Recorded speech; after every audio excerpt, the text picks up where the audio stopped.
staring straight at us. There was a pair of green eyes. We followed it with a lamp. We saw it all the way across the field, came to the wall, 6 to 7 foot tall. They cleared the wall completely down the other side and was gone. I could identify it as a cougar.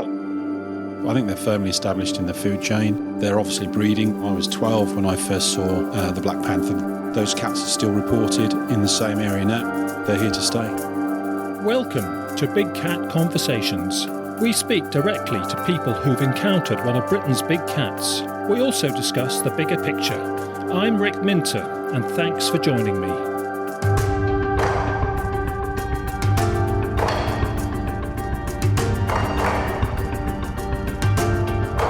Welcome to episode 123 of Big Cat Conversations. We're releasing this one in late March 2025. For our main guest, we welcome Darren, who's based in Oxfordshire. He keeps his hand in with farming there, and he also has police duties, but he's speaking very much in a personal capacity with us. He was also a gamekeeper previously, and it's his experience from that time especially that we'll hear about. So Darren, thanks for getting in touch, and we must also thank Annie from the Facebook world for suggesting you as a guest.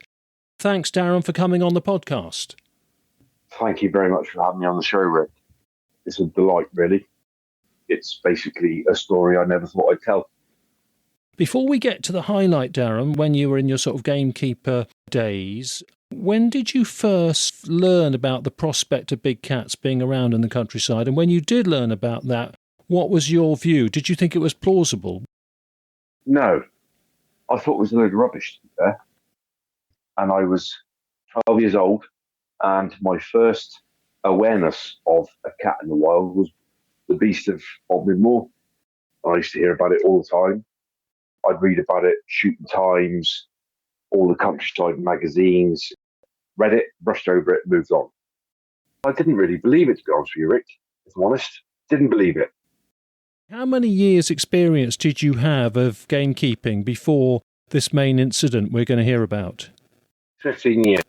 When I meet gamekeepers, I know many of them have seen cats and have got best buddies that have seen them and they believe them. But a few of them just feel, how come it hasn't happened to me? I'm out there all the time. Was that occurring to you? Were you thinking this can't be true because I'm out here all the time and I would see one if big cats existed?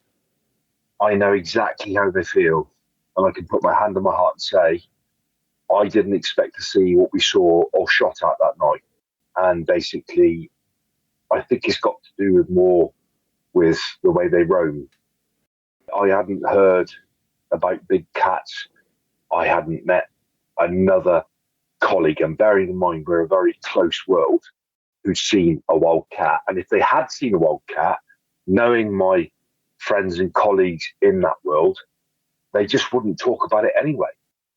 Even to their best buddies? It's simply to do with who they may have worked for, because they just don't want people running around with a camera and causing security issues is the best way to explain it. Yeah. You keep your head down about it. Yeah, you don't draw attention to it. Exactly. Yeah, exactly. Okay. Well, take us through it. We won't talk about the precise location. I don't mind talking about the location where it happened, because I can tell you why I don't mind talking about it, Rick. The simple reason being, the mountain range is massive. The mountain range is so vast.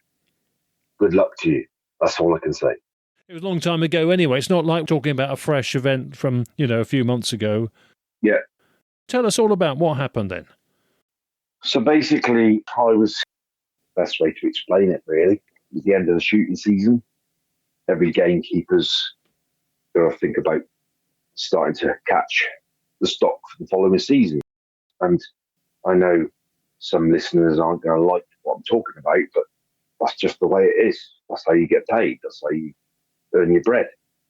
And I got a phone call on a Wednesday, and I used to have a handful of people in West Wales, but South West Wales, I should say, who I was a pest controller for before I left to be a professional gamekeeper. Just for clarity, a pest controller in your language means mainly shooting foxes. Does it controlling foxes? Foxes, stoats, squirrels, weasels, and the lawful side of pest control. Okay. It was a Wednesday morning. I was out looking at where I was going to catch my next stock for the following shooting season, I suppose. And when I say catch my next stock, what it basically means is cocks and hens in the catch pens, and we would send the eggs away to be incubated because we just didn't have the time to incubate our own eggs. This is pheasants, yeah? Yeah, pheasants, beg your pardon. And partridge, not at that particular time. Yeah. I was a grey partridge keeper as well.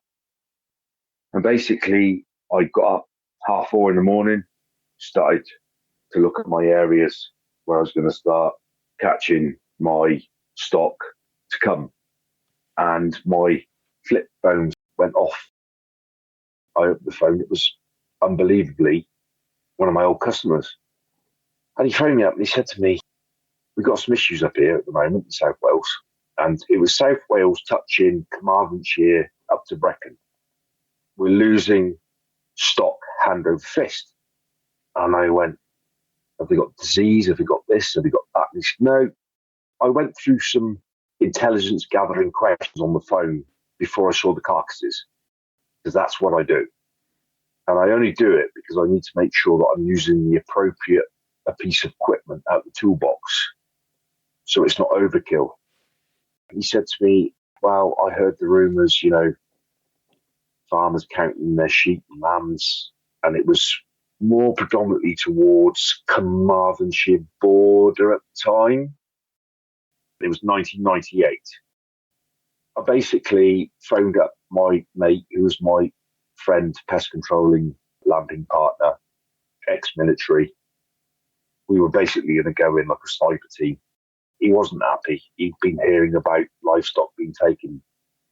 What was happening was, Rick, was basically farmers were counting their livestock one day, and then they were counting them the next day, and then they were a number short the day after. They would question their own counting ability, and they were lambs. They'd just disappear. I was going home that weekend anyway, Rick, and it was going to be a rough shoot, if that makes sense. It was out of season, so it was going to be rabbits, pigeons, and just a good old catch up and a good old walk up, rough shoot. So I took the rifle with me as well, and I had a Remington 1100 3-shot semi-auto, fully choked, and my Remington Treble 250 with 55 grain hollow point ammunition. And I took that back because he asked. I said, well, that's no problem. I've got a few days off, so we'll come and have a look. What had started the conversation was he'd lost a ewe and 2 lambs at the foot of the wood where we were. He asked me on the phone, what do you think's done it? And I basically said, I don't know. I need to see the bodies. I'm not going to say carcasses because I love sheep. Rightly or wrongly, but... Sounds a bit callous, doesn't it, just to say carcasses, yeah. I wanted to see the bodies. My mate that was with me, he thought he was a mountain fox. A lot of listeners might not like what I'm going to say next, but I've got to be brutally truthful. Mountain foxes are more ruthless than your lowland foxes and your town foxes. Yeah, because they've got to be. It's a tough life. Of course they are. They got to kill. I'm not saying they're going to take a lamb or they're going to kill a ewe. They haven't got the weight or the muscle behind them. End of story. What I will tell you is that if, so I dealt with a horse for the RSPCA years ago on the mountain, it was cheaper to call me than it was a vet. To put it out of his misery. I shot the horse and I was horrified, and it brought a tear to my eye because unfortunately this mountain pony, wild mountain pony. So very hardy. Exactly. Had been fed outside of its. So people have been giving it carrots, potatoes, or whatever. It colicked. It went down, and because it was so defenseless, the mountain foxes came along and chewed its ears off, and they started to enter the rear end of the animal because it's the softest part while it was still alive. And I turned up, and the people that were there didn't even finish speaking, and I just racked the rifle and pulled the trigger. It suffered too much. What I'm trying to say is mountain foxes are a lot more hardy. If the animal's in trouble, whether it's ill or a mother ewe is struggling to give birth, they will take the opportunity. And that's where we were experts in mounting foxes, because we would wear ghillie suits and we'd sit there sometimes for 3 days waiting for them. And I don't need to tell you what a ghillie suit is, do I? Listeners do say. So basically, I was a walking bush with a gun. Sort of a shaggy camouflage suit, isn't it? You said it. We would move like a sniper team in a ghillie suit. Because mountain foxes are very difficult. They're so hard and big, rugged, stealthy. Foxes are like that anyway, but have to be in a different league. Yeah. Yeah, so that's what you thought you were up against. So cut to the chase, basically, I got home on the Friday. It was starting to snow. I rang my mate up and, yeah, let's go and see it. So basically, Saturday morning, we went to the farm and he had this ewe and 2 lambs under a fertiliser bag. And John had known me for years. Over 1,000 acres of South Wales land. If there was any issues with pests, I would get a call. And he took the sheet off the bodies. And I'm not a vet and I'm not a pathologist. Basically, I started to do my checks and it wasn't a dog attack. Dog attacks are really ruthless on sheep. And messy. Exactly. Really messy. Blood everywhere. And I started to do my checks. I wanted to make sure, did it have a fractured skull or had it run to the fence? So basically the lambs were found 10 to 15 feet away from the ewe. I didn't need to work hard on how they were killed after I examined the ewe, because they were nothing compared to the ewe. And I started to check the head of the ewe. There was nothing wrong with the head. And then I got to a windpipe and there was 4 teeth marks after I pulled the wool back. I'm not talking about Freddy Krueger. They pierced enough to just draw a little bit of blood. The windpipe was clearly crushed. Her neck was loose. And there were scratch marks on her shoulders and on her lower belly. You know, like a cat would grab a toy and play with it. The back legs kick. They hold it with the top paws. Teeth round the throat and just kick. That's what it was. Anyway, I found something that I couldn't explain. If I'm honest, I could not explain. And the only reason why I can say that to you is because I don't need to tell you, but wildlife alerts wildlife, if that makes sense. Whether it's pigeons smashing out of trees at 3 o'clock in the morning or magpies. If you rattle the right time of the year, if you rattle a box of matches, you'll call the magpies in and shoot them. They alert each other. In the back of my mind, Rick, I'm brutally honest, I didn't have a clue because I just didn't think, well, it's not a fox. It's not a badger. Because it wasn't on your reckoning. Cat just wasn't on your agenda. I had no idea. Even though you had some clear signs, looking at it now, you had some clear signs. And I don't need to tell you, but every apex predator in their own environment have got their own MO. They kill in their own way. This kill was outside the common trait. It's something I've never come across in 15 plus years of finding dead animals. But I was thinking cat, but I never told my best mate that. It was just off the scale. I'd never seen it. The livestock for the last 7 days have been acting funny in that field. Normally, they were spread across the field, quite happy. Only this time, they were down by the gate, down by the barn that we'll go into in a minute. And he'd spoken to some of the girls that had horses down the road, and the horses had been acting funny as well. I'll make it quite clear, no horses were attacked, but they had been acting strange. And there's nothing better than people that know their animals. They can't talk, they can't tell you anything, but When they start acting funny, you start scratching your head. Something was upsetting the apple cart.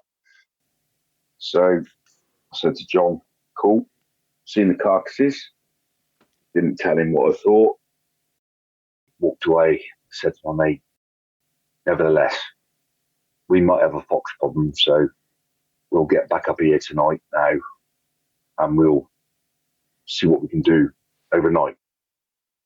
We started our journey, so about 7:30 we started getting the kit ready. Nothing fancy, just clue lights it was. You could look them on. Brilliant lights. But I had a red filter and it was snowing. I said, no, we ain't going to see a lot in this if it carries on like this. And it wasn't heavy snow, but it was enough to not see through it with a white light. And we didn't have thermal cameras and all they've got now.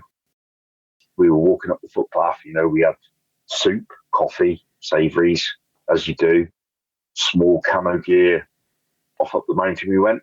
We were in the barn. Unfortunately, I got through the last kissing gate and I slipped on the stone, which was a proper old kissing gate, I hasten to add, and the rifle came round my back and smacked the bloody fence post, didn't it? And I thought, oh no, that's taking a whack. I said, yep, it's taking a whack, but it is what it is. We'll see what we can do. But what you got to remember is we were after a fox. In our minds, we were after a fox. And I had the 1100 3-shot semi-auto shotgun. And I said, well, when it comes to the rifle, we'll see where we are. I said, because I can't change that now. It's not like I can go and just, stick it on the floor and see where we are. But I was using a Remington treble 250 rifle with 55 grain Seiko rounds with ballistic tips. So explosive rounds, basically. So basically, we are allowed to use that sort of ammunition on our firearms tickets to make sure that the bullet doesn't go further than what you've shot at. It's not a full metal jacket where it can pass through and keep going. It was just one of those things, Rick. Basically, you think you've compromised your rifle then, do you? Yeah, I compromised it, 100%. I found that out when I got back and I tested it on the board. I was 3 clicks out. Anyway, we got into the barn, settled down, great barn, open-sided barn. We had a massive observational view from the barn. Only problem we had was the snow. It was impeding the white light. It was blinding. I don't know if you ever put a white light on snow. Only in a car. It's blinding, isn't it? It just becomes a white sheet. Yeah, that's it. But we had a red filter on this one, which cut through the snow. But I don't like shooting on a red filter because obviously you can make things out to a point. And, when you're an experienced lamper, you get to know different glare of eyes of different animals. But what was to happen next? Put the hairs on the back of our neck standing up. We got up there at 20 to 9. We settled in. We were 8 feet high on hay. I'm not saying it was central heating, but it was a damn sight better than sitting in the snow, if that makes sense. Relatively cosy. Exactly. We'd made a bit of a noise getting up there, but we couldn't help that because of the snow. Enough to make that crunching sound. And to an animal, that's, you can hear that miles away. We just needed to get in the barn, settle down. Spookily enough, the sheep were all sat down by the barn, close to our left-hand side. And they were all looking up towards the wood. Exactly what John had said they'd been doing for the last 3-4 days before I even got the call. You don't really think a lot about it. Why would you? Anyway, we left it settle. I think we had about a 250-yard shooting arc at the widest arc of the field. So from left to right, it started at about 80 yards, then it went up to about 90 yards, then 150, then 180, then 200, and probably furthest away, bearing in mind we didn't have distant finders or all this sort of stuff, range finders or anything like that. We just had 2 guns, shotgun cartridges, bullets, and a light. Old school. 98, old school. Old school. That's the way I was brought up. I was the only person who had the optics. I was using a Schmidt & Bender tactical scope with my tactical grid inside the scope. I had no sound moderator on the end of the barrel because obviously you had to justify back then why you wanted a sound moderator with the police. And for those people that don't know what a sound moderator is, it's basically a silencer. We put the light on, we put the white light on, and all we could see was a wall of snow. But when we put the light on to start with, there was a pair of green eyes sat. I've been calling for 10 minutes before because we were expecting a mountain fox. And mountain foxes take a long time to come to the call. If they're hungry, they will come down to you like a bullet. And if they're not hungry, they will just check their territory on the way down. And we were calling and calling and calling, and we were using long-range fox calls. We were using different calls. We were using a hand, and no, we didn't have nothing for the first few minutes, whatever it was. So you're making sort of distressed rabbit type calls, yeah? Distressed animal calls, not just a rabbit.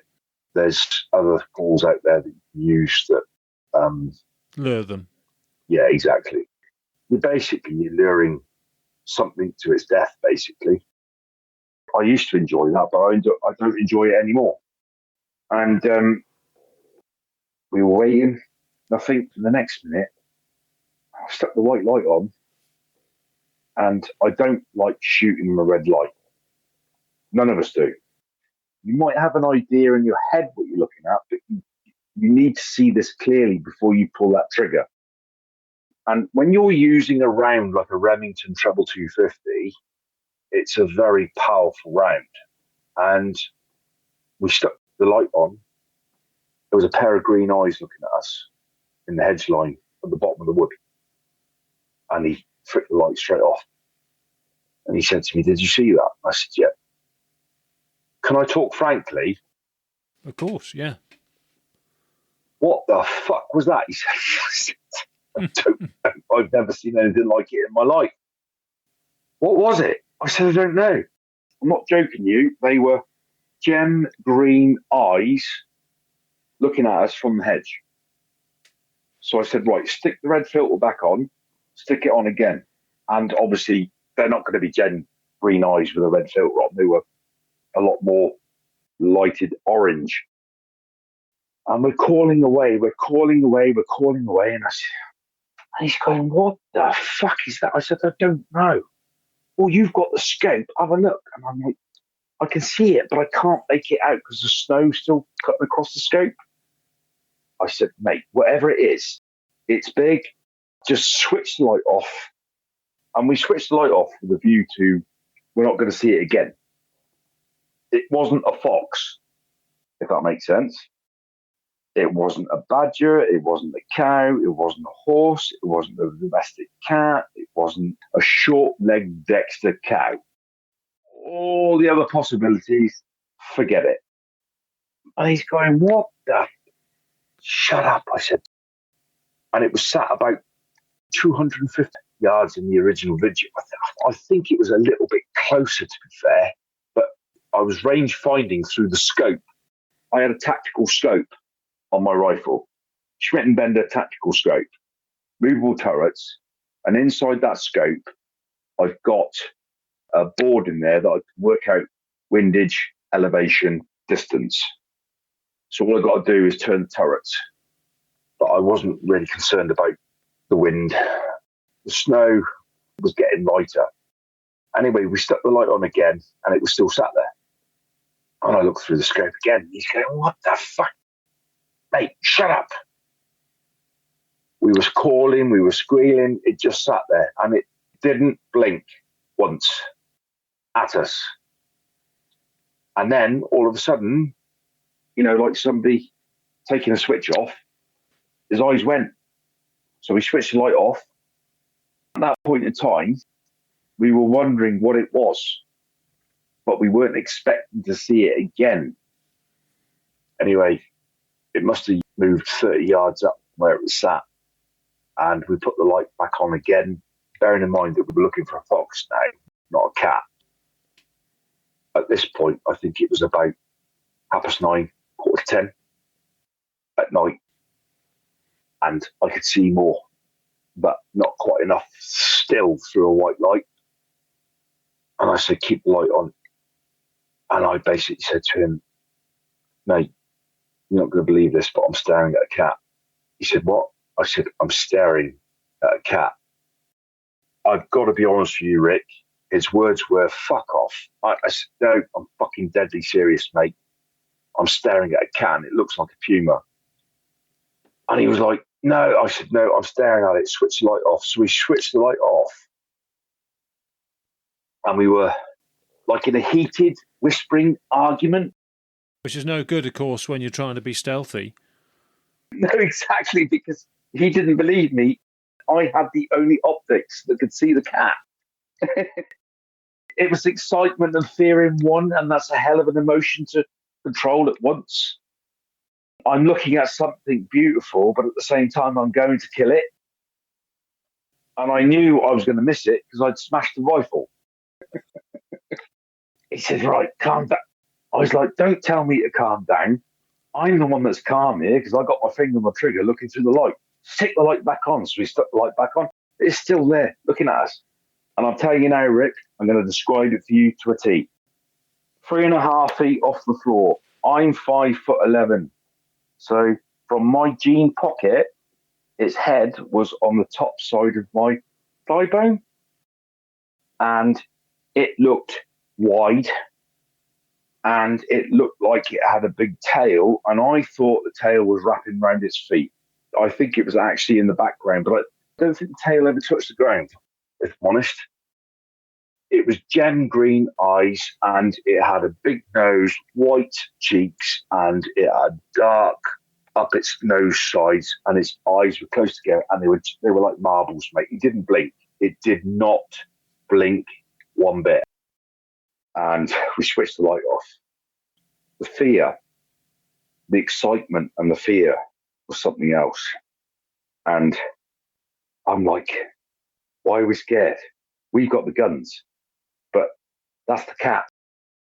Shoot it, shoot it, shoot it. So I said, right, do you know what? Fuck it, I said, stick the light on. I know the rifle's out. No sound moderator. Stick the light on, I said, and I'll let rip. And if it's not there, it's not there. But do you know what, Rick? Thank God I missed. That's all I can say.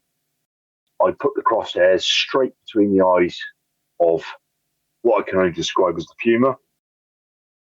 And I let rip. And I tell you what, his eyes went down straight away. And my mate said to me, fucking hell, mate, you hit that. I said, no, I didn't hit it. Now, he didn't know how ballistic ammunition works. He didn't know. There was no secondary bang expansion of the bullet. And there's quite a loud bang when the expanding bullet hits its target. The cat went down, but I think it was more, it went down because I think I'd probably run if somebody shot me with a rifle, would you? I put the crosshairs straight between its eyes. So basically I had from the crosshair center, click 1, 2, 3. I had the crosshairs on its nose. So I was looking for click elevation 1 above, so eye level. Because obviously I was now thinking by the time I'd smacked this rifle, it was elevation that had been knocked out, not the up and down. You know, the people that are going to listen, there might be some criticisers out there, but I worked on clicks. Each click was 1/4 of an inch.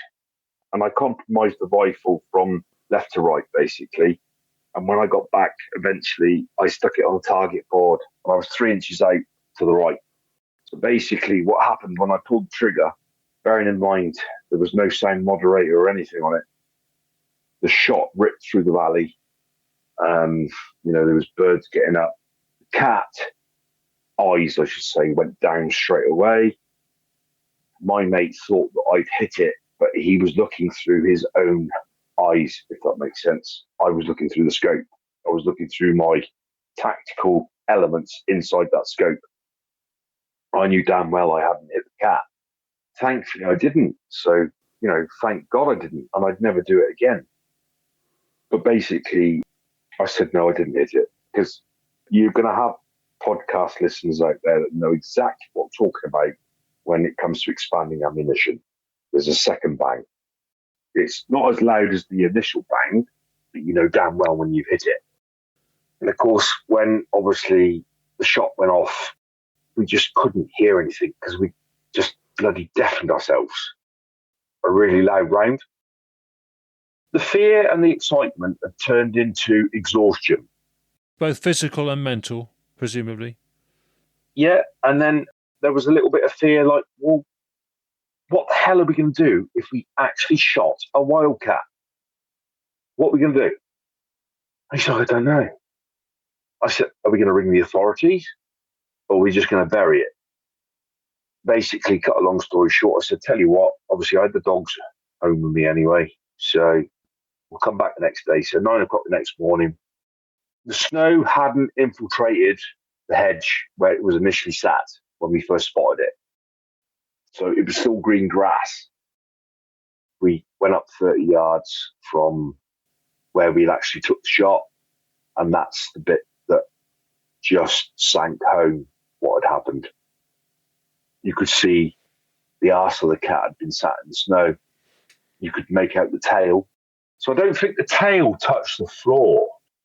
It was a big, thick tail, and it was a puma-looking cat, and it looked a beautiful animal.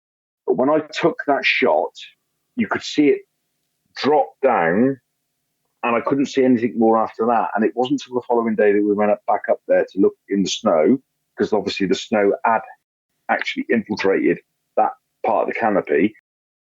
They were 4 feet wide, like as in it didn't paddle off, it just jumped off, and you could see where it had gone over the fence. And I took the gun dogs up there, and they lost the track, I think 20 yards into the wood.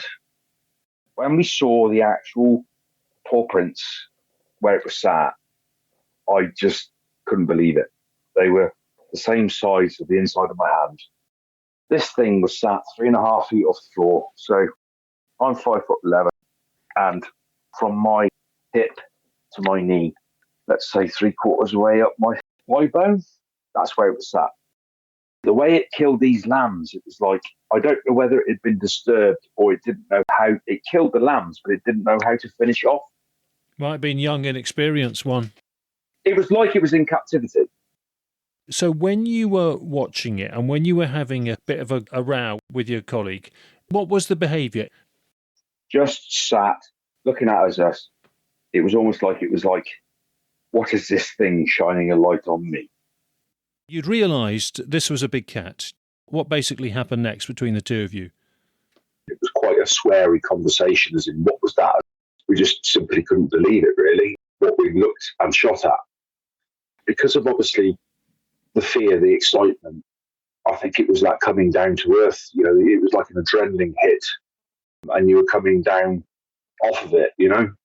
We talked about it while we were walking back home that evening, because obviously it wasn't until the following evening we went to go and have a look, to, you know, because obviously we knew what we'd seen.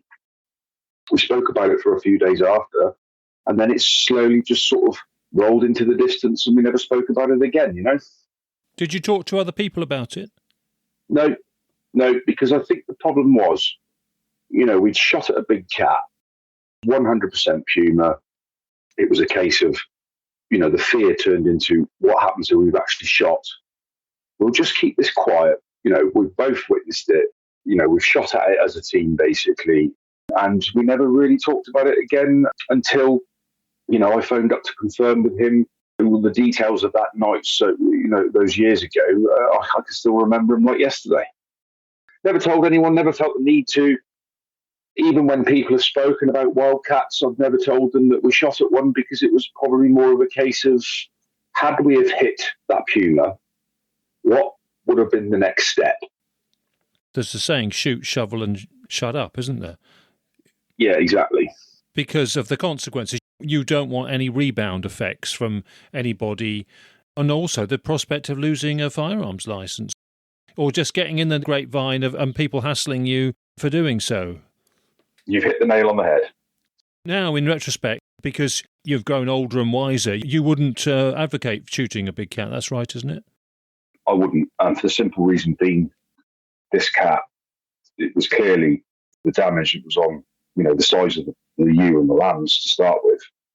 It was almost like it knew how to kill, but I don't know whether it knew how to finish off or whether it had been scared. Was it an illegal captivity held cat let loose? I don't know. It was more curious. I just think they like the peace and quiet, and I think you'd have to be pretty unlucky to be attacked by one. They need to feed, and they also help. There's plenty of deer out. There's deer in places in Wales that you wouldn't even think were there. I would just leave them alone. Say if I was a gamekeeper now on an estate and I knew I had a wild cat, I certainly wouldn't tell anyone, and I'd leave it be. Unless, presumably, it was really misbehaving and causing problems, and then you'd have to think twice. Does it depend on how they behave, basically? I wouldn't say necessarily its behaviour, because at the end of the day, it's a wild cat. But if it started prowling at people and attacking dogs and people out on a walk, then we'd have to think about it differently. But, to live normally, I mean, even if it took a few pheasants, it's not going to do any harm. I know that there has been a black panther in this country that was shot by a gamekeeper, and they regretted doing it, but they only done it because their bosses at the time wanted it gone. We had one on the podcast, maybe a different case to the one on the podcast, but there is also a stuffed, preserved one from northeast England in the past that we've done a DNA test on, so that one would have been a shot one as well, by accident or by design. At least that one is helping the scientific background to this, because we have its DNA sequence, and we can compare that with others. So, yeah, it does happen. I wouldn't do it. If I saw one and I knew it was there, I'd leave it well alone. Give it wide berth, let it have its little environment, and just leave well alone. Okay. Did you hear, after this event in South Wales, were there any further sheep kills that seemed from a large carnivore, large predator, or did it stop? My customer, his sheep were never bothered again. They sort of returned to some sort of normality in the field.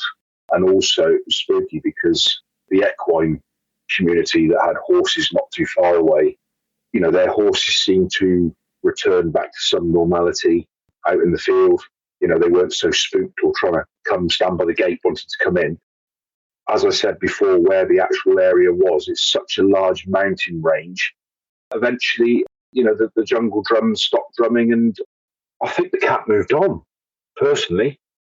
Wildlife will tell you, when something's about, like a blackbird will come screaming out the hedge if a sparrowhawk's about, or, magpies will make that matchbox sound that we call it, because that's how we used to call them in with half a box of matches. They all sort of talk and make funny noises, and as I said, every sort of apex predator within its own environment has its own method of killing, and those sort of reports sloped off. Were you on edge ever again in woodland as a result of that, or did you not give it much thought in terms of how it affected you?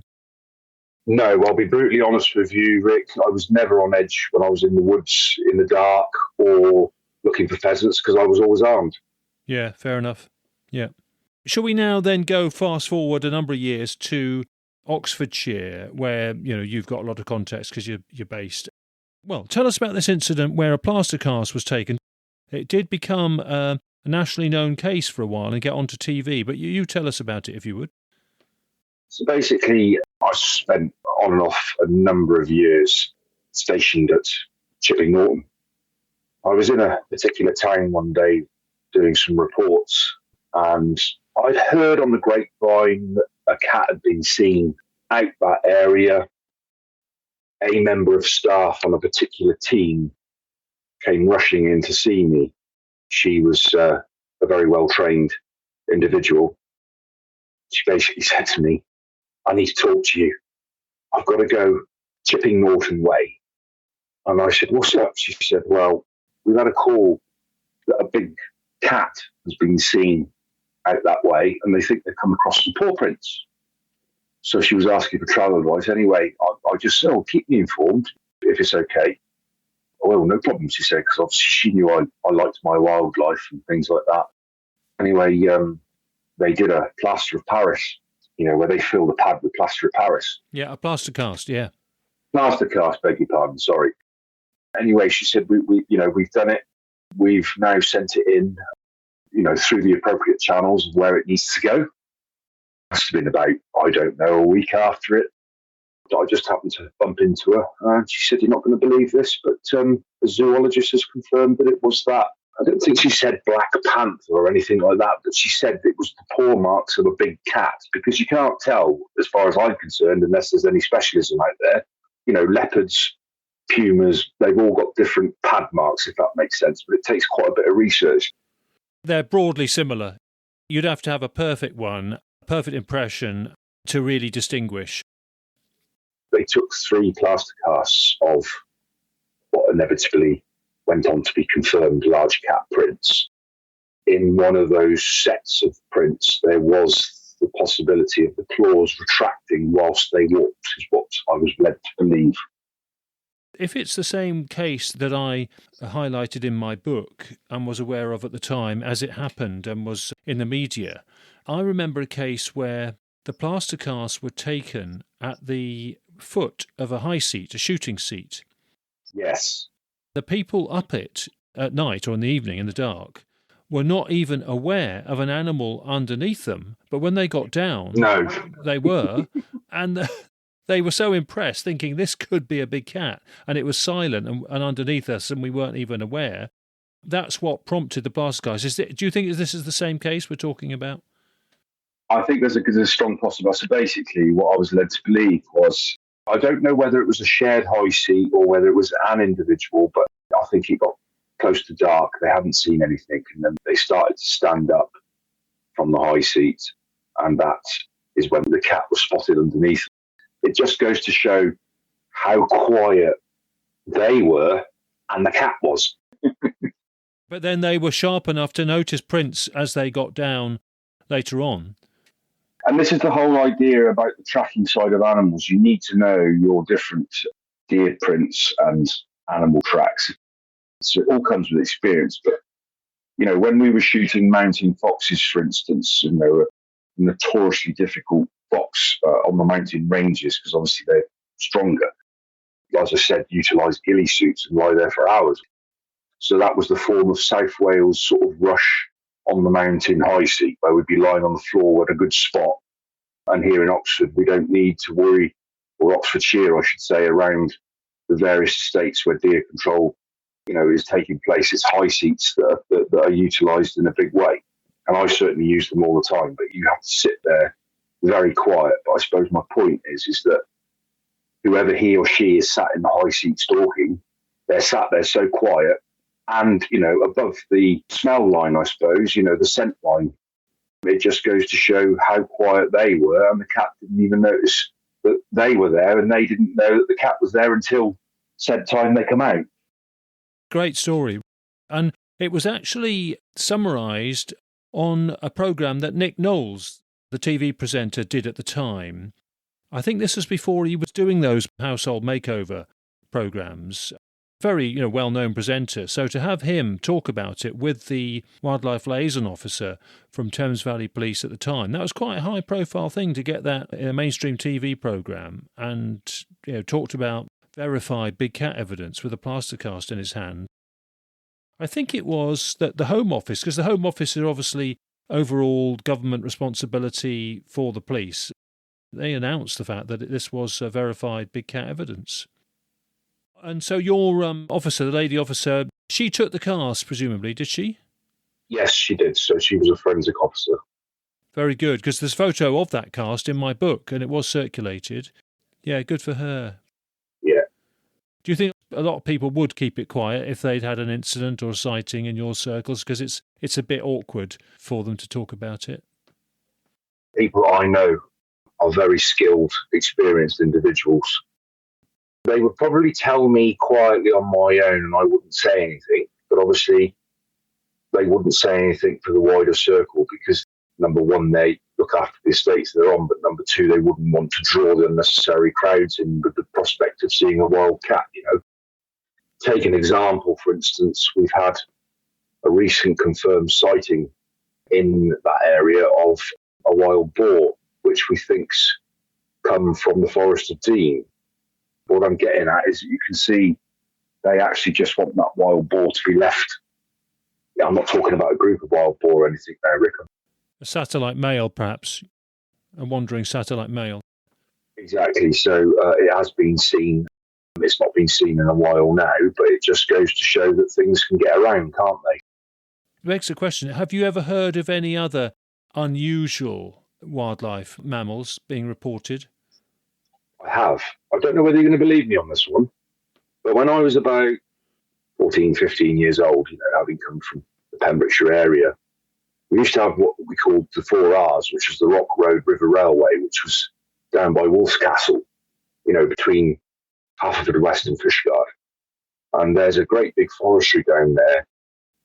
I didn't believe it myself, but then I went on to research what the animal was. It was a wolverine that was released, apparently, and been seen running around the area. And I thought, a wolverine, give over. And then I go and have a look at it, and it's a badger type, North American and Scandinavian, sort of giant badger type thing. There you go. That had been seen locally by some farmers. They were wondering and scratching their head as to what the hell this thing was that they'd seen. And was that something that was in captivity and released? I don't know, but that was the report.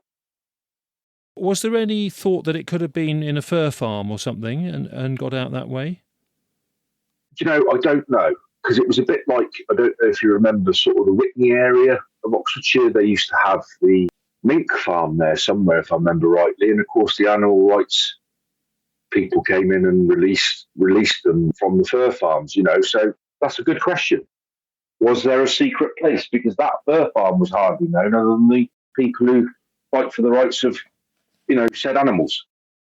It's very convenient that you have mentioned a wolverine, actually. And I promise listeners, this is not a plant, and I have not briefed you on this. No.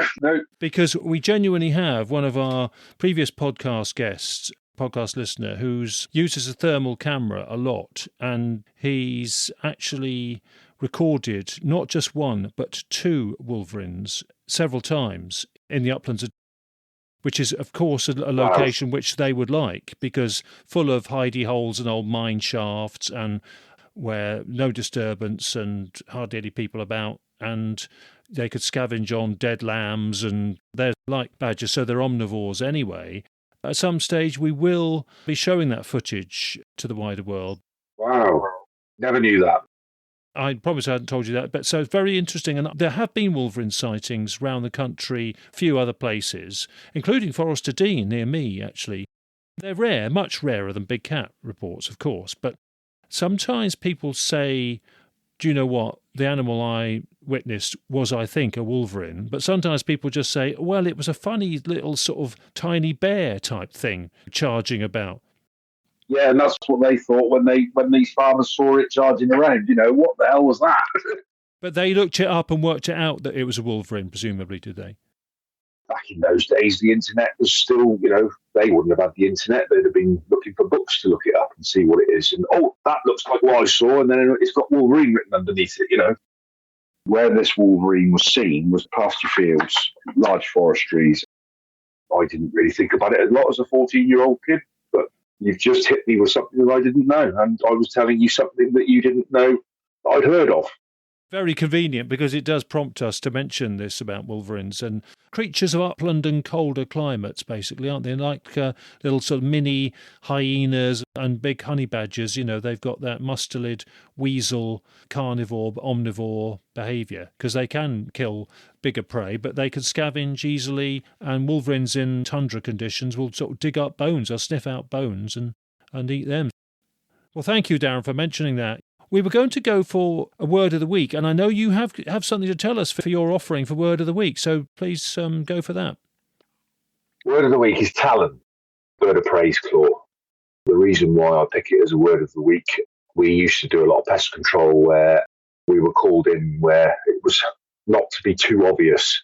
Basically, it was to do with mink on waterways and things like that. And so we just sat there discussing what sort of code word are we going to use, so Operation Talon is in place. So that would be my friend saying, I've got down there, the traps are set, they're all well hidden, and then I'd know where to go and check trap sites and, work as a team, that sort of way. So that's the reason why I've chosen Talon, really. Oh, very interesting code words, yeah. Would that be more widely known, or was that just amongst your circles? That was just amongst our circles. Yeah, but there would be similar types of code words amongst equivalent circles of gamekeepers and stalkers, presumably. I should imagine so, yeah. I wonder if there's one to do with big cats. You never know. Well, thank you for that.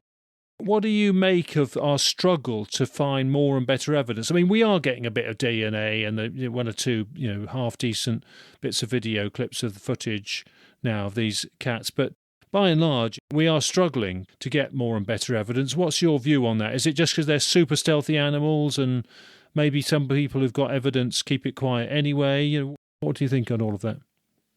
I don't want to insult anyone when I say it, but basically those that are experienced, trained, and they work the countryside every day do have that evidence. It wouldn't surprise me if somebody knows where there is one as we speak. The majority of the shots that people find are off mobile phones, or they've just happened to come across it, got the phone out and got a quick shot of it. And they could be people out walking the dog. I know sometimes it happens so quick that I've had a peregrine falcon kill a pigeon right above my head, 10 feet above my head. It happened so fast, I just couldn't get the phone out of my pocket. It's when people are filming these things and it's still shaking like mad. And, you've got the adrenaline, you've got the fear, you've got the, oh my God, what am I looking at? Is that really a big cat? I've got no doubt in my mind at some point in the future, somebody somewhere may catch a large cat live. More by accident than design? Or by design as well? I think it would have to be by design. And again, I think it probably goes down to what we spoke about at the start of what their behaviour becomes like. Let's just say, for argument's sake, that I was a farmer and a landowner. I do farm and I'm a tenant farmer. But if I was a gamekeeper, managing, 1,500 acre estate, and I knew for a fact that I had a cat on the estate, for argument's sake, I wouldn't touch it. I'd leave it alone. And that's what we went back to. It's about their behaviour at the end of the day, isn't it? It's about, if they're quiet and not doing anything wrong, then just leave them be. Trapping one is, of course, notoriously difficult, and especially if they're unstressed and unbothered and they don't need to be desperate to go into a baited cage, because they'd be very cautious of a baited cage, unless it was really well weathered in, perhaps. And live prey would be better than dead prey, but of course live prey would be totally illegal. Exactly. Can't do that anymore. But you feel it might happen one day, perhaps somewhere? You'd be surprised how many friends of mine that are gamekeepers out there that, although, for argument's sake, the snares are still legal, box snares, they don't like using them. I certainly wouldn't use them anymore.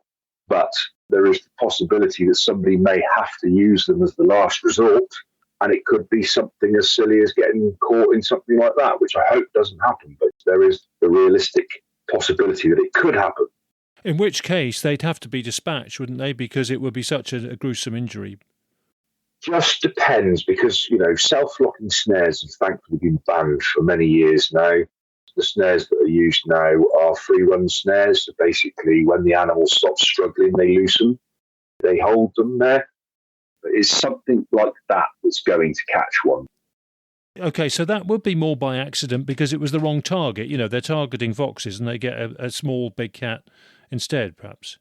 And it could be that the cat just happens to go through the same track that the pest controller has double-checked to make sure that there's no badgers or anything else using it, which is what we would do.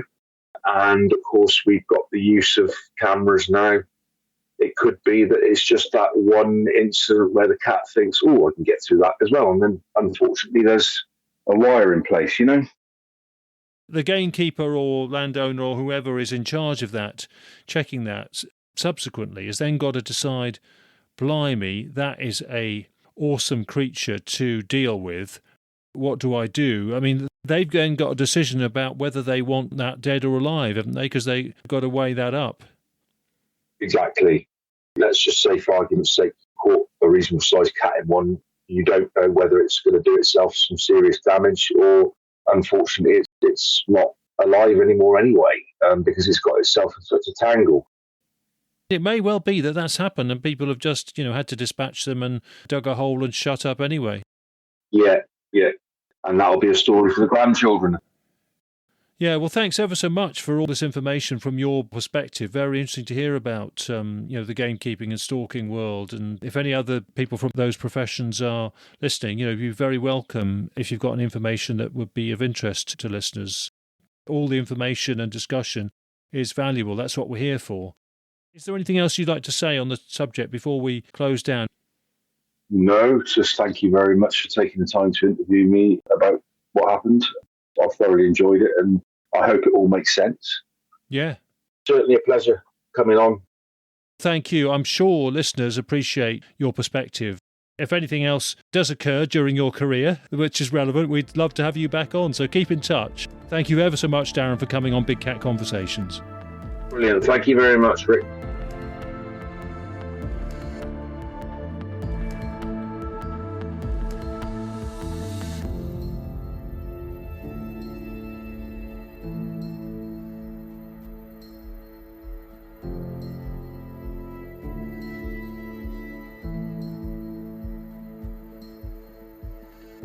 Hello and welcome back to Exmoor Zoo on the podcast, and we have owner Danny Reynolds with us.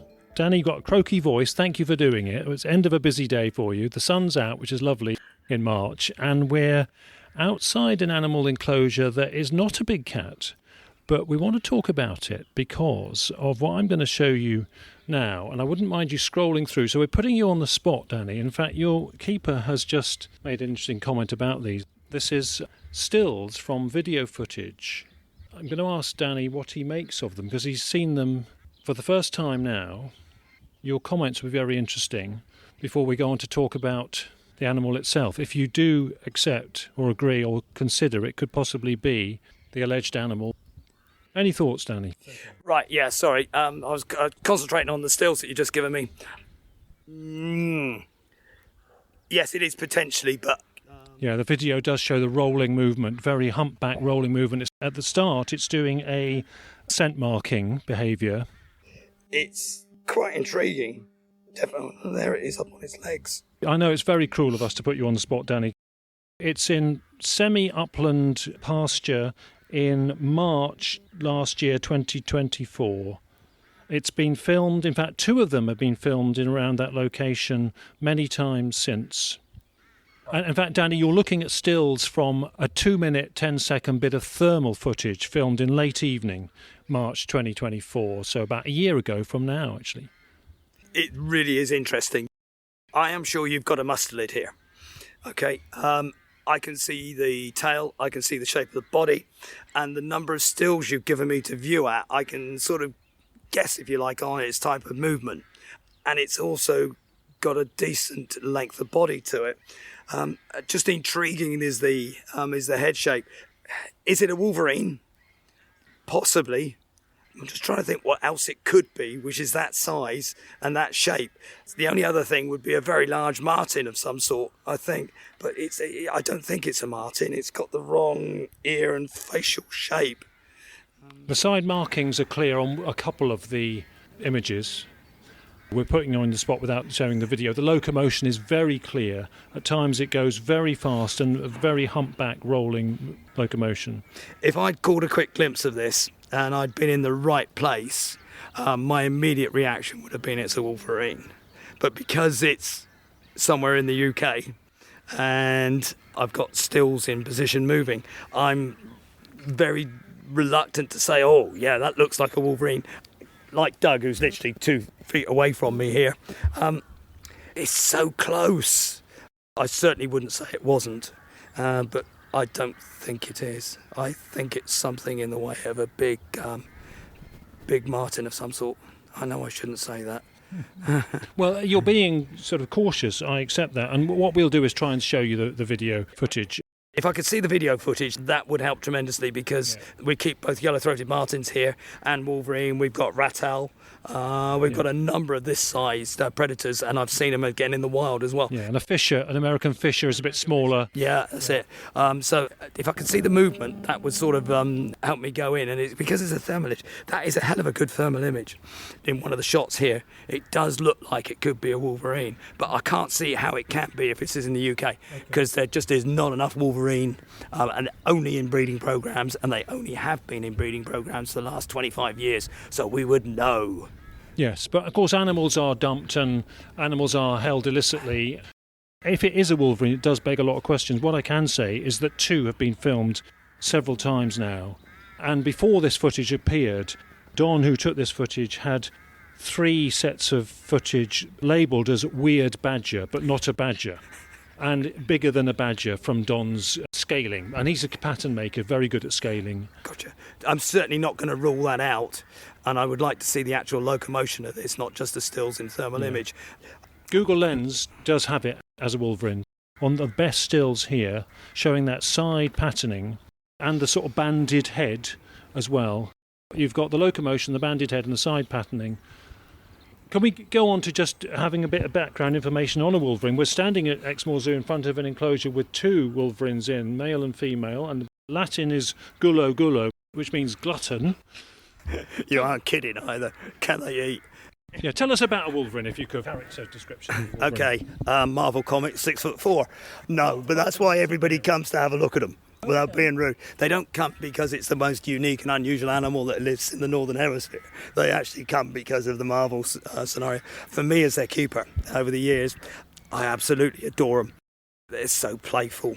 They have if you like, a routine that runs in the winter during the daytime, so you get a chance to see them. Nobody comes in the zoo in the winter because it's so cold. Wolverine love it. As soon as it starts switching around in April, they decide it's a little bit too hot during the day and they switch into nocturnal activity. So like most animals, they vary their environment, what they do, whatever, depending on the weather. For me, they're highly intelligent. I'll give you a quick example. If I leave a hose pipe in there running, they'll pull all 50 yards of it out. They'll make holes all the way up the length of it, just to see the sprays coming out. Or alternatively, if I happen to put a utensil I'm working with or a tin down somewhere, it'll just disappear. Yep, and then it'll turn up 3 days later, and I've spent like 2 days looking for quite a large enclosure for a metal tin, which is literally 20, 30 centimetres in size. So they are very, very intelligent. They work as a team, the 2 of them. Took them a while to get on. Took them about 6 months to pair up and actually work together. Genuinely, if it snows or it's cold, or you've got in a really nasty winter wind coming through here, you can see them outside. They're smiling all over, they're dancing. And the complete opposite in the summer in a heat wave, they've found a tree, they've hidden, they look like a crow's nest stuck somewhere, and they don't do anything the whole time anybody's here except come out for a very small morsel of meat. And the other interesting thing is they don't have to stack up their food through the winter period. From October, they almost double their food intake, and then hit February, March, and of course they're quite fat. They've been ready for the start of spring, and they probably don't eat properly then for about another 2 months. I'm showing you a video in the distance now. I don't know if that helps, but I think you can see the locomotion of that one. They're North America and Scandinavia, and quite sort of hyena-like in their scavenging of bones and carcasses. They can clamp onto the throat of a reindeer or an elk, can't they, when those get stuck in snow if they're desperate to get big prey. But they're scavengers and omnivores, aren't they, in their native sort of behaviour? That's definitely a mustelid, yeah. The video you're looking at, it's a different video of the same animal or an animal in the same location. So it's definitely a mustelid. So now the question is it a badger or is it a wolverine? Initially, I was starting to think, well, I tell you what, I know ratels have just come over into Europe and they've been around for the last 10 years. The honey badger. The reason I was dodging the bullet in the questions here was I wanted to try and make up my mind whether I was looking at a wolverine or a honey badger. Yeah, there is a difference in size. Cool. Big difference in size, yeah. The honey badgers are smaller. Yeah. Okay, now I've got We're looking at another one. We've got several to choose from. I'm not showing you some of the ones with 2. Of course, these are a huge distance. These are over 300 metres away, zoomed in on a thermal camera. Yeah, putting you on the spot, Danny. I know it's fun to do so. Yeah, it's not a badger. It's got the wrong shaped head, and it's got the wrong stance in the body. It could possibly be. You're only ruling out wolverine because technically they shouldn't be here, aren't you? Yes, I'm telling you that nobody in their right common sense is going to tell you it's a wolverine. Because it's in Britain, yeah. Because it's in Britain, and I know for a fact that there's been no wolverine available in Britain for the last 40 years. Yeah, and they are very much in a very tight breeding programme, but could it have got in prior to that time? Could they still be out there from pre-licensing times when this sort of animal was around? And the fact that two of them have been filmed. Yeah, that's the reason we're having this conversation more than anything, and I'm letting myself say it might be. Yeah. Well, that is helpful. I realise you've got to be cautious. I do accept that. The interesting thing to me as somebody who takes big cat reports but hasn't got time to take any other out-of-place animal reports is that a few times, say 3 times, I've had people say, I haven't seen a big cat, but I have seen what I think is a wolverine, or they've described a weird sort of little bear that seems to match a wolverine. And some of the other investigators have said the same. And occasionally you get media reports of what appear to be wolverines in different parts of the country. Now, this is semi-upland areas where there's lots of old mine shafts and hidey holes and deep dens, which is their behaviour, isn't it? To sort of yeah, it is. Yeah. The trouble with all these animals, particularly things like wolverines and leopards, they have got such an amazing sixth sense and smell on top of it that if they don't want to be seen, they just will not let you know they're there. The glimpses you catch of this sort of animal are so few and far between that you question yourself every time you look at something, because it just doesn't happen in your lifetime very often. But this is the value of going out 5 times a week with a thermal camera at late dusk for 2 hours a week in key areas and getting to know that, there's a possibility, and occasionally you hit lucky. Yeah. So this footage is incredibly interesting, and I have actually taken it to a couple of other zoos where there's wolverines, and I've had pretty much the same as you. They're saying they can't quite go there, but they're thinking, I think that might well be a wolverine, and they're trying to rule everything out, which is how you should do it objectively, of course. Now, I would hope nobody did, but if somebody shot it, I'd be very interested to know whether it was a very large, different coloured badger. That's probably what I'd tell the police. Yeah. But anybody who's actually into the animals and is interested in the things which have got out and bred and might be alive in the UK over the last 40, 50 years, there is every chance that that's a wolverine. Yeah. And of course it's a former native species, and our uplands, our colder upland environments are fine for them, aren't they? Scavenging on dead lambs and, well, they're omnivores anyway, so... You'd never know they were there. The problem with finding these animals is they have such large territories, you just can't bump into them. Unless you've got a radio collar on one. Yeah, you just can't find them. It's not like it's a hunting dog where there's 5,000 of them in Botswana or Zambia, where you know you're going to eventually hit one because of their habitat. Out there in the wild, if they don't want to be seen, you'll never know they were even there. And litters are about 3, aren't there? 2 other zoos in Britain have recently had litters, and they're litters of 3. So if 2 are filmed together, which I'm alleging has happened here, what do you think that's more likely to be? Because the male doesn't often visit the female, does he, in the native countries? I would imagine the fact they're being seen and that there's 2 together, if it is wolverine, it's definitely youngsters getting ready to split and go. But they're just using each other to establish themselves in the environment that their parents have brought them up in. It might be a case of it's mum and 1 youngster. Either way, you'll be back down to 1, I should think, very shortly if it's wolverine. Yeah, and on the odd occasion they will meet and they know where each other live now. As long as nobody takes too keen an interest in them, they should do well. We're not giving away the location, and it's a year since this footage was taken. That's the nice thing with these few animals which are out there and surviving in amongst what probably one of the most developed countries in the world. Yeah, in the little bit of countryside we've got left, the natural rural-scape, there are still a few things which manage to survive around us. And then your mind sort of immediately jumps over to India and all the leopards which exist in the suburban areas out there. We're living in and around people at night when we're asleep or going to the discos. And you think to yourself, we've got animals like that. We just really haven't got a hang on them yet. Yeah. The dogs in India know they're there, but the people who are sleeping are not rumbled by them. Yeah. Okay. Could we have 5 minutes on the new leopard Bagheera, sourced from France? And we've talked about Ebony and Zoysia previously, and they, of course, unfortunately have left us now. They both lived to good old age, didn't they? But how are you doing with Bagheera, your new black leopard? She's a lovely little kitten. The thing about black leopards is, particularly ones in captivity, because they've been around so long, been a bit of inbreeding, and even when you go across to some of the genetics in Europe and everywhere, they're a lot smaller possibly than they should be in the wild. Bagheera is a lovely 3-year-old, frolicking baby black leopard who just enjoys life. The enclosure's hers. She does exactly what she wants, and she'll sit up there and sunbathe and take absolutely no notice of anybody. And then you get one small child come in the zoo running around, say in pink, and before you know it, you've got a cat in the window with green eyes, baring teeth, scaring the hell out of every member of public in place. And she just loves it. She does like to stalk. We work the inside enclosures with her, and we've got to make sure the lights are on all the time. She will deliberately hug all the actual shadows and shade that's available to her. So I think as she gets older, she will take great pleasure in effectively killing the keepers on a regular basis. I'm just glad there's some very strong wiring between me and her when I'm inside the enclosure, because she really does mean it. Then she'll lie on her back and she'll want a tummy tickle, but I'm not going to do it.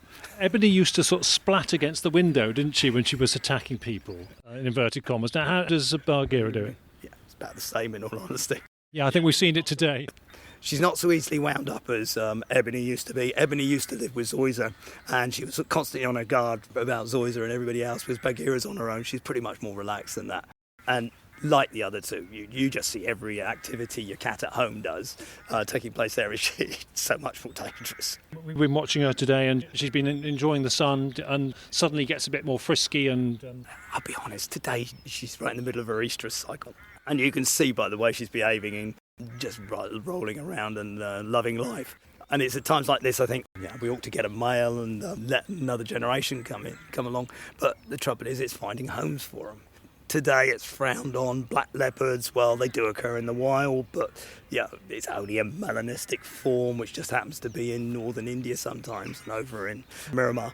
So, why bother? So you don't think there's a lot of demand for black leopards in zoos in Europe or Britain? No, not really. There's one pair in France, which are a mum and dad, Parc de Feline, Yeah. and there's a pair in the Czech Republic. Because it took you a while to commission one, didn't it, to get a replacement? It took us nearly a year, and we only found out by accident because we were importing a sandcat from Parc de Feline. We got chatting. He said, yeah, you can have her, which was lovely because it continues the theme, because ever since I've been here at the zoo, we've always had a lot of contact with the police and the local people about the big cat sightings, which are around the area. Yeah. I've now got used to all the stories. It's just that the people who tell me them are all dying and disappearing. Yeah, well, I've had one second-hand from the far side of Exmoor in the last couple of weeks through one of my contacts, who's a good networker and got Exmoor farmer contacts. So I think the credible sightings are still occurring. And of course, you don't get many farmers hunting, shooting and fishing people perhaps coming to the zoo, but they're the types of people who would perhaps know about it, but keep stum often. I bump into the odd one every so often. It just refreshes all my memories, and sometimes it cross-matches to things other people have told me. Is she different in any other ways from the two you had previously? She's come in at quite a young age. We got her at just over a year of age. The other two, we didn't get Ebony until she was nearly 5. And Zoysa came in at about 7, and they'd had a couple of homes. Well, Zoysa had 2 homes before that, because he was born and bred by Billy Smart up in the Hertfordshire Zoo, and he went to Linton and then to us. And Zoysa wasn't particularly keen on women. Yeah, he loved me. Yeah, but he wasn't keen on women in inverted style. So, yeah, she's different in that respect. She's just all-round playful, which is her age, I suppose. Yeah. Eating habits, are they any different or similar? She doesn't eat so much. She's only about 30, 32, 34 kilos. Ebony was she was about 40. And Zoysa obviously was good on 70, 75. He was almost the size of a small jaguar. And she doesn't eat the same in terms of quantity, but she does like the same sort of foods. When you offer them a variety of food, it always seems the ones they like are really the ones they concentrate on, unless they're starving. Yeah. So it still is favourite's chicken. Yeah, by without a shadow of a doubt. Followed by a nice, tasty piece of horse. And she'll take rabbit if she's got to. She'll take a little bit of pork, but I don't like doing it. Venison, she'll have a little bit. Yeah. She's used to horse meat and chicken. Horse meat and chicken, yeah. She doesn't eat a tremendous amount either, because she's getting fed on a regular basis. She doesn't glut up.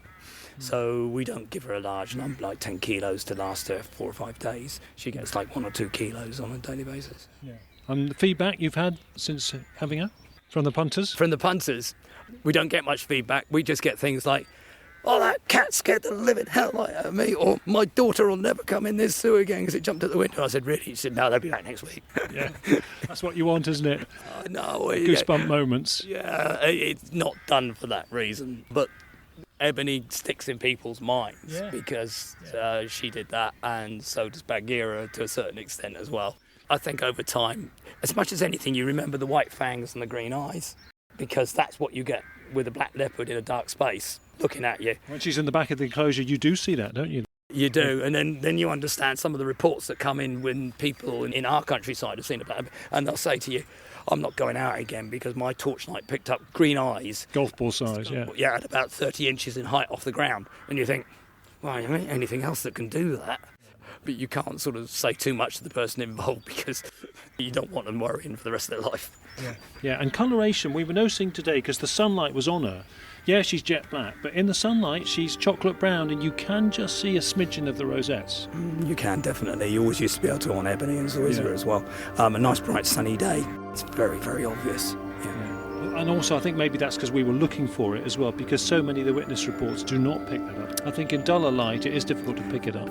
You wouldn't. It needs bright sunlight, really, and she needs to really sort of start turning over so you can see through, if you like, the base, the top 2/3 of hair. Yeah. Lovely to catch up with you, Danny. Wonderful to see the range of animals you've got at the zoo, and good luck with everything. I'm sure we'll speak to you again, but thanks very much for coming on Big Cat Conversations. Okay.